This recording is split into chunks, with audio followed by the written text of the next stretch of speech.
સિહોર તાલુકાના ઈશ્વરિયા ગામથી Sanosara railway station નવા સીસી રોડનું ખાતમુહૂર્ત કરાયું। ધારાસભ્ય ભીખાભાઈ બારૈયાના વરદ હસ્તે ખાતમુહૂર્ત કરવામાં આવ્યું। 1,75,00,000ના ખર્ચે નવો સીસી રોડ તૈયાર કરવામાં આવશે। આ ખાતમુહૂર્ત પ્રસંગમાં તાલુકા પંચાયત સદસ્ય મુકેશભાઈ ચાવડા, પૂર્વ સદસ્ય મનુભાઈ સોલંકી, પૂર્વ સદસ્ય મેહરુભાઈ ગોહિલ, હિતેશગીરી ગોસ્વામી, હાજાભાઈ ગોહિલ, ઈશ્વરિયા ગામના કાર્યકર્તાઓ અને ગ્રામજનો મોટી સંખ્યામાં ઉપસ્થિત રહ્યા હતા। Bureau report Sehore.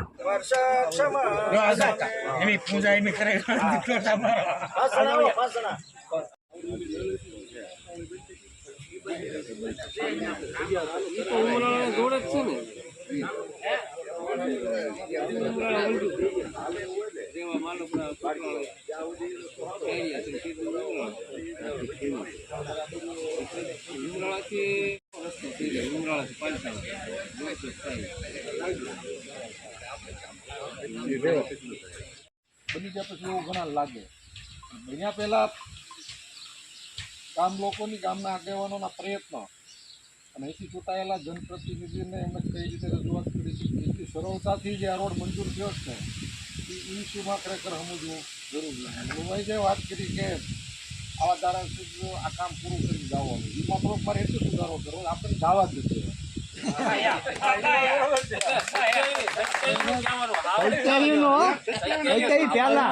દાવા જ નથી દેવાના આપણે એટલા માટે રાખવા કાલ અમે નાગરકુંડા પંચાયત ઓફિસના લોકાર્પણમાં હાજર હતા કોકના કંઈક ક્લિયર તકલીફ હતી ફોન આવ્યો કોઈ સાહેબને ફોન કરે એ બી માં આનો આ તકલીફ છે ફોન કરતો એક દુકાન આજે ઈશ્વરિયા ખાતે જે ગામજનોની માંગણી હતી કે એમને અહીંથી રેલવે સ્ટેશન જવા માટે અવારનવાર પરવાર મુશ્કેલી પડતી હતી, એ મુશ્કેલીને દૂર કરવા માટે રાજ્ય સરકારમાં રજૂઆત કરતાની સાથે ઈશ્વરિયાથી રેલવે સ્ટેશનનો રસ્તો આજે મંજૂર કરી અને આજે એમનું ખાતમુહૂર્ત રાખીને એમનું કામ ત્યારે ગામજનોની સાથે રહીને શરૂઆત કરીને ખાતમુહૂર્ત કરેલ છે।